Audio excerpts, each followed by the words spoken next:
APUNANWU took long to return because the way to the stream was very long and she was very tired.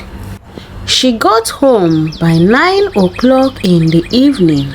She was worried and afraid because she thought that they may be looking for her at home. Already, Chocho and her daughter, Ochoma, were already rejoicing because they thought APUNANWU was dead. When they saw APUNANWU returning from the river, they were very angry and afraid because they thought they might have seen a ghost. Because they believe it is not possible for her to go to such stream and come back alive. APUNANWU greeted them and dropped her water pot. The way they were looking at her made her to be afraid because she thought they are going to beat her for coming back late. Every day, Chocho thought of different ways to get rid of APUNANWU. That's evil child. I must kill her. But she was afraid of the villagers. Then suddenly she shouted, "Aha! Aha! Aha! I will sell her into slavery." APUNANWU! APUNANWU! She called. Yes, Mama. Come, we are going to the market. APUNANWU quickly ran to her and she took hold of APUNANWU's hand and quickly rushed out of the house. APUNANWU thought they were going to the market, but she never knew that she was going to be sold. As they were walking and approaching a bush path, APUNANWU became suddenly afraid and said, This is not the way to the market. "Shut up your mouth!" screamed Chocho. Chocho quickly handed her over to the slave merchants and was very happy.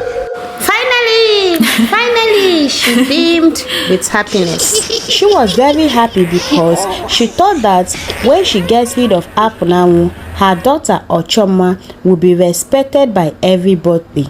But the more the villagers remembered APUNANWU, the more they hate Chocho and her daughter Ochoma.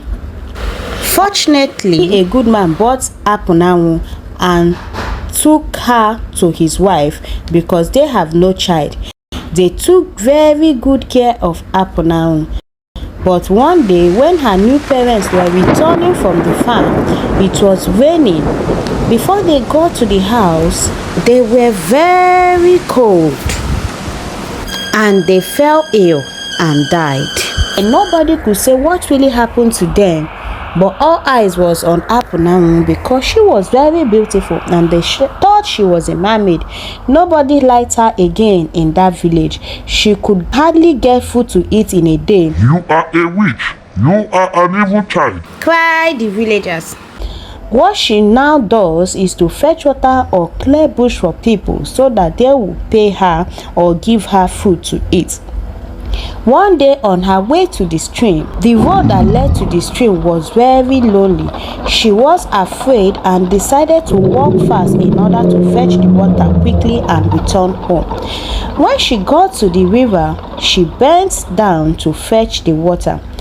A strange thing happened. She saw a beautiful mermaid who told her, "Do not be afraid. I have been watching you for so long." And immediately she said to APUNANWU, "Open your mouth." She did, and the beautiful mermaid touched her tongue with a magic wand. Then the mermaid said to her, "Anything you want, just speak it and you will have it." She laughed and swam off.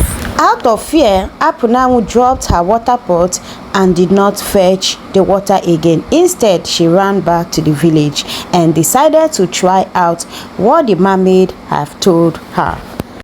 "I want a beautiful garden." The garden appeared. She said she wants a mansion, servants, clothes, cars, In short, everything that makes life comfortable, everything appeared immediately. She was very, very rich that everybody began to wonder how the witches appeared. Back in the other village, Chocho and Ochoma, her daughter, were now very poor. All their servants ran away from them. Then later, they heard about APUNANWU's success. They decided to go and beg her. When they got to her place, they saw all the things that belongs to APUNANWU. They knelt down before her, crying to be forgiven. APUNANWU forgave them and gave them a house and money to continue in life. She also told them to call her anytime they need her help. Chocho later confessed to APUNANWU that she was the one that killed her garden through the help of a witch doctor who gave her something to inflict cold on her garden so that she will suffer. APUNANWU could only tell her to forget the past, that she has forgiven them. Then later, APUNANWU, Chocho, Ochoma lived together in peace like mother and daughters. 1 year later, APUNANWU decided to further her degrees in United States of America, where she got married to Mr. Wood, a handsome young man. The wedding was one of the most beautiful weddings ever seen in history. They finally gave birth to 4 children, 2 boys and 2 girls. At last, the future smiled at APUNANWU.